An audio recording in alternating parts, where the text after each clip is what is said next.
Hello, fellow humans. Chris here again. Today I just wanted to do a short follow up to a video that I did last week on the topic of rationalizing versus reasoning. Still referencing the same book, Mental Immunity by Andy Norman. And I just wanted to mention that a while back I had mentioned on this channel that I was going to be working on a documentary in the next year or two as time permits. So just wanted to put out there for transparency that this book is part of my research into that film, which is why I keep referencing it. And as I've said before, I don't want to divulge exactly what the documentary is about, just to say that I believe, very much fits in with the theme of my channel, kind of just what I'm about, and the whole 10th man concept as well. So before I get into the meat of what I wanted to talk about, I did just want to put out there that I don't want to give away too much, partially because I would like to, when the time comes, I would like to show the documentary to my subscribers. I don't know exactly how I'm going to do that. I've never done, a documentary, and I've never done distribution of a product like that before. So I figure I'll cross that bridge when I get there. But in the meantime, I'm open to ideas if anyone has done film production before, and also what people think about following along with the journey as I go along, because I'm thinking of maybe doing kind of behind the scenes footage along the way, and maybe releasing short clips, short videos like that, maybe just enough to where it gives kind of the gist of the idea away, but not so much that you're going to be completely spoiled when the actual final product comes. So that's just kind of a side note. I'd be curious what people think about that. If people have any interest in that, I'm kind of open to ideas on just sort of the sharing of the process, and then also the distribution of the product itself, again, when the time comes, which we're kind of far out from that right now. But anyway, getting into the topic, I wanted to address another interesting point that Andy Norman brings up. Again, the gist of this book is kind of about bad ideas, why people have bad ideas and why they cling to them. And I had mentioned a couple weeks back, I had said something to the effect of, who the hell am I to say that what somebody else, what I refer to as pro-choice, somebody else calls murder. Who am I to say that person is wrong for thinking that? And the reason why I want to bring that up is I kind of want to call myself out. So I'm going to just read really quick. These are 6 what he calls immune disruptive ideas. So 6 immune disruptive ideas. I'm going to share them all, and then I'm just going to get into one specifically that I think is of interest. So the 6 ideas are: basic commitments can't be rational. Questioning core values is intolerant. Beliefs are private. Everyone is entitled to their own opinion. Values are subjective. I've definitely said something to the effect of that before. And then I have no standing. And then in quotes, who's to say? So that last one there, the who's to say, I kind of thought of myself saying, who am I to say? And I wanted to just kind of clarify some things, and maybe just kind of put myself in check a little bit, because all those examples that he talks about are basically centered around the idea that to allow people to have unchecked or unaudited, unexplored beliefs is perhaps doing a disservice to rational thought, and maybe also destructive to a productive, harmonious society. And he kind of gets into the difference between moral obligations and legal obligations, and also rights, legal rights versus moral rights. That just because you have a legal right to do something doesn't necessarily mean you should just go out and do it. In fact, there's a whole lot of things that you really, really shouldn't do that you have a legal right to do. And this is something that we've kind of talked about on this channel before as well. Even when we were talking about contrarian dudes' issues with, saving the drowning baby and all that kind of thing.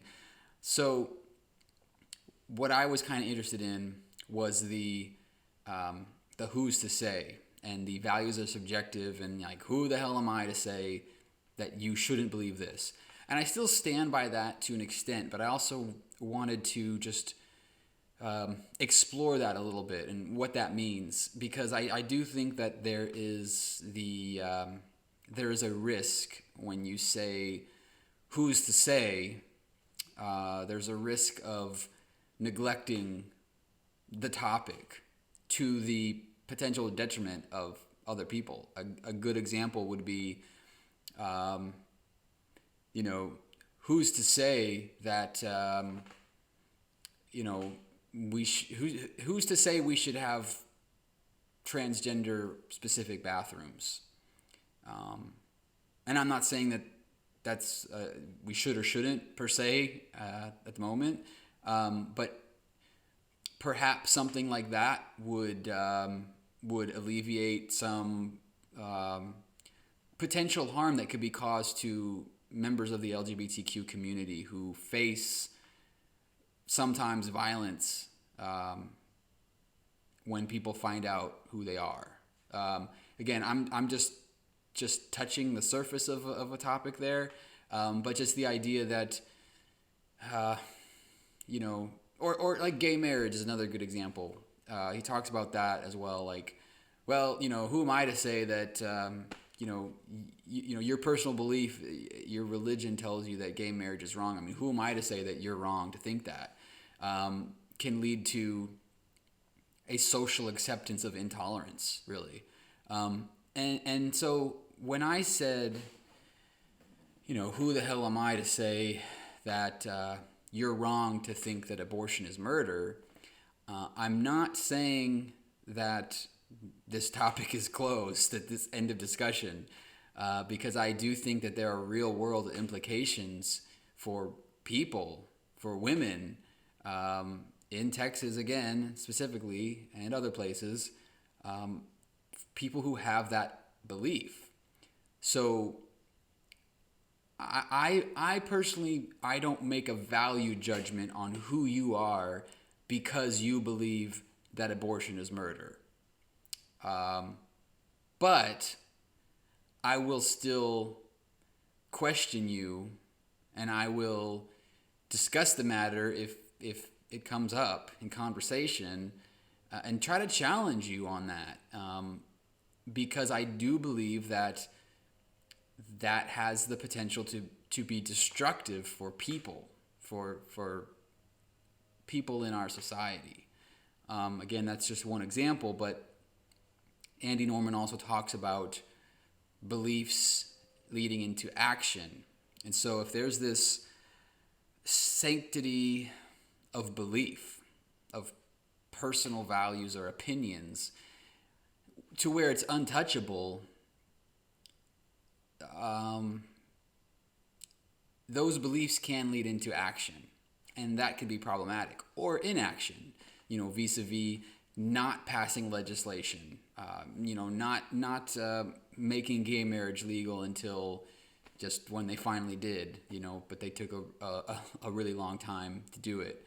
So I think that it's a very interesting topic to explore, and I guess I just wanted to clarify that I believe that we all have a lot of learning and growing to do, and getting better is obviously I think one of the big goals of life. But that doesn't come with demonizing people. But there's not a mutual exclusion or exclusivity or preclusion to challenging people on certain beliefs that sometimes they can be very, very locked in because they come from a personal place, maybe a trauma from childhood or just the way they were raised, values that they were passed on by their parents. Religion obviously comes into mind here. And I think that the meat of it all, what I take away from it, is that no idea, no belief, no opinion should be off limits for scrutiny, for inquiring about. Yes, everybody has the right to believe whatever they want, but do we really want to foster a society? Do we want to nurture an environment, a culture that tolerates and provides a space for white supremacists? Anything, racism, bigotry, misogyny,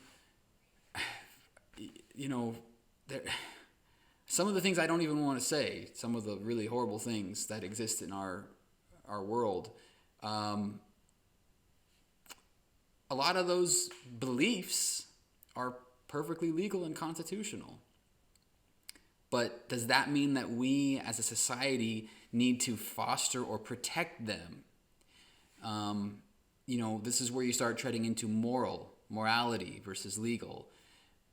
Just because something is legal doesn't make it moral. And so if the ideal for us is to, find ourselves in a society that doesn't hinge upon government, doesn't rely on government to tell us what is right and what is wrong, tell us what to do, to tell us how to live our lives, or to what is moral and what's not. I think if that's kind of the goal of a society, to be self-reliant, self-policing, I just think that that's something that we should think about. And